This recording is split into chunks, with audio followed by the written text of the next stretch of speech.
people really come to understand this bill and these cuts to Medicare, they can see that this is just cruel stuff that's going to hurt a vast amount of Americans throughout this country. Are you on? Which side are you on? Our next segment is going to be with Fred Redmond, Secretary-Treasurer of the AFL-CIO, hailing from the United Steelworkers, USW. Brother Redmond, welcome to the Valley Labor Report. Thank you for your time. Man, I'm glad I just got to catch the tail end of that excellent organizer report that you just gave. You know, that report really indicates that there's a lot going on around this country involving unions and working people. But look, I'm honored to be here with you, Jacob. Great to be here. I'm really appreciative of your time and appreciate the kind words. You know, that's really what we want to what we wanted to do with the project. You know, I mean, there are so many things. I'm constantly inspired by the work that union members are doing and the little things that we do that never get news items written about. Like, seriously, every single week, people are getting grievances won for their members. People are getting back pay for their members. People are winning people's jobs back. People are negotiating new contracts with 12% raises, increasing the wages for the bottom rung of people, and nobody knows about it. And most workers in the United States never get to feel that kind of power that comes along with putting the boss in their place. And so it's a really cool thing to be a part of a union, and glad to be able to elevate some of those stories. I wanted to talk to you about a few different things. The budget bill in particular has been at the top of a lot of news items, and it's really, really bad. It's really bad. I've got a couple of specific things that I want to ask you about the budget bill, but just top line, what does the AFL-CIO make of this reconciliation package? Well, first of all, you have to excuse me. I think I've been on too many airplanes the past couple of weeks, Jacob. I'm coming down with a slight cold, so forgive me if I'm not projecting totally clearly. But look, this is one of the worst pieces of legislation that we have seen in a long time. This is a legislation that's directly attacks the American people, everything from health care to pension security. You know, we're talking about some of the topics you want to talk about, how this budget really blocks, nonpartisan efforts to get protections to workers against artificial intelligence. And, these Medicaid cuts is going to really, really have a horrendous effect on the American people. But this budget, the best way to describe this budget, this reconciliation bill, is cruel. It's mean. It's evil. It's disastrous for average, everyday people throughout the United States. What we're seeing is a document developed by the billionaires that's trying to reconstruct our country, going from a democracy to an autocracy, and trying to create a budget by the billionaires to benefit the billionaires. There's no simple way to describe what's taking place in this reconciliation bill. A lot of it is carrying out the objectives of Project 2025, but this is bad news for the American people, and the labor movement is doing everything that we can to bring light to what we're about to see, and doing everything that we can to stop it and to make some modifications to some of the most horrendous portions of this bill. Speaking of the cruelty, I think the Medicaid cuts are really kind of at the top of the list of the cruel things that this bill seeks to do. And yet, we are on multiple of the stations that we're on are conservative talk radio stations, right? And I have regular guest segments with some of the conservative hosts, and they're like, you're a union guy, you're a labor council president, and all that the Republicans want to do is kick the lazy, non-working people off of Medicaid.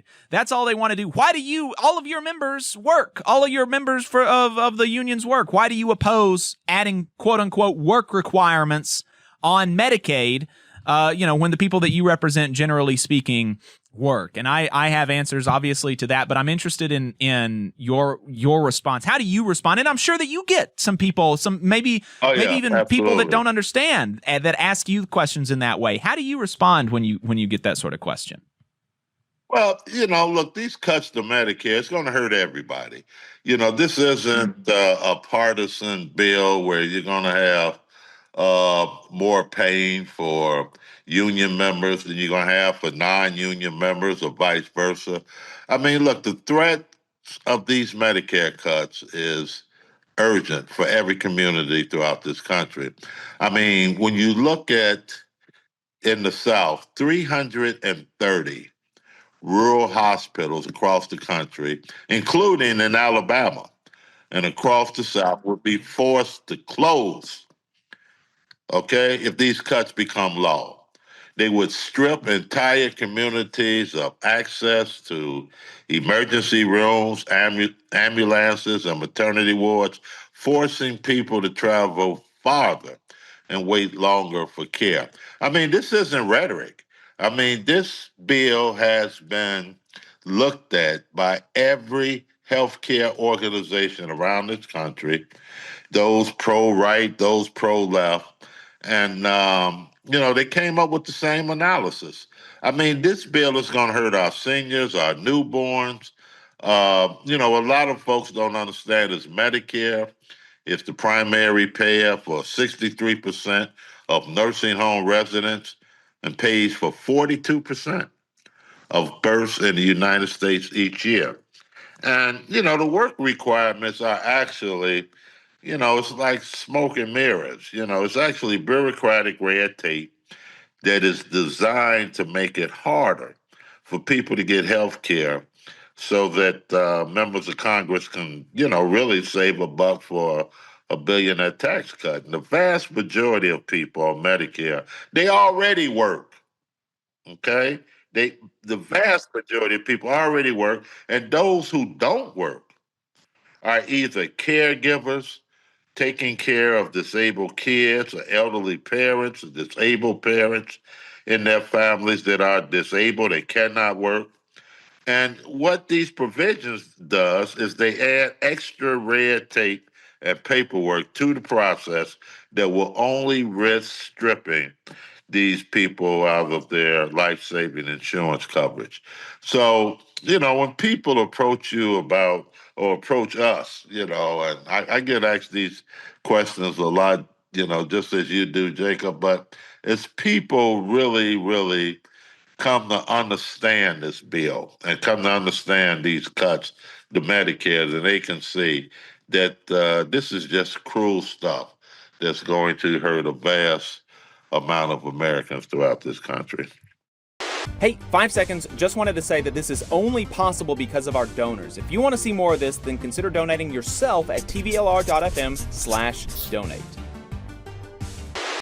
One of another piece of the bill that, the Medicaid thing, lots of people are talking about it, and for good reason, because that's probably going to have some of the widest ranging impacts on people. But there is another piece of the bill that is going to have wide ranging impact that is almost going unremarked upon at all. And that's this piece to ban states from doing any AI regulation at all for 10 years. How did this provision even get in there, and how are unions responding to that? Well, the bill got in there because of the big tech corporations who don't want anything regarding artificial intelligence to be accountable to working people. through our Tech Institute, through the labor movement around this country, we have really approached this on a nonpartisan basis. Because in all 50 states throughout this country, on the state level, there have been some discussion on how can we protect workers, okay, from being harmed and damaged by artificial intelligence. And in 40 states, they have passed policies and have passed laws and legislation. And in this bill, the legislation or the provisions of this bill is going to eliminate those laws that are already on the books. And as you stated, going to prevent future regulations to protect workers from being put on the books for the next 10 years. And, the whole thing is, the labor movement, we have never been against artificial intelligence. We think it can be a productive mechanism to increase productivity, to provide safe working places. We think if used constructively, okay, that artificial intelligence can be an asset to working people. But, what this piece of legislation is really being lobbied very heavily by big tech corporations is, they just don't want any accountability to working people. And this bill actually put workers at risk. And we are facing a future in which these AI systems, use the way that the tech companies want to use them, and some corporations. They can track and monitor us and decide where we can live, our workload, and how many co-workers share within our workload, whether or not we could get a job, and even the quality and length of our medical care. This stuff is so intrusive. And that's why, in 40 states, they have passed legislation, bipartisan legislation, I should mention, to try to protect workers and, working people. And, look, regulations that's been put forward, in order to protect workers are common sense. And this funding bill, if passed, would effectively just ban states and local governments from creating safety rules for the next 10 years, as you stated, and stop them from enforcing the bipartisan safety rules that have already been created and passed in 40 states. So, look, the labor movement is committed. We won't let Congress quietly overturn our rights, our jobs, and our safety. And this week, the AFL-CIO and 32 of our national unions and labor federations, we called on the Senate to strip this policy from the bill.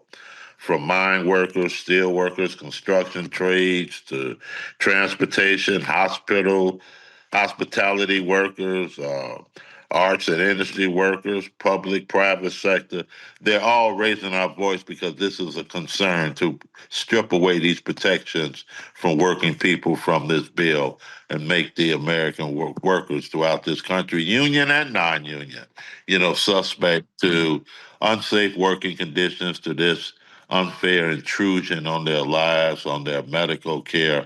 And, we think that the legislation does not make any sense and is really, really being pushed by the tech companies to take total control over workers' lives through this artificial intelligence. Right.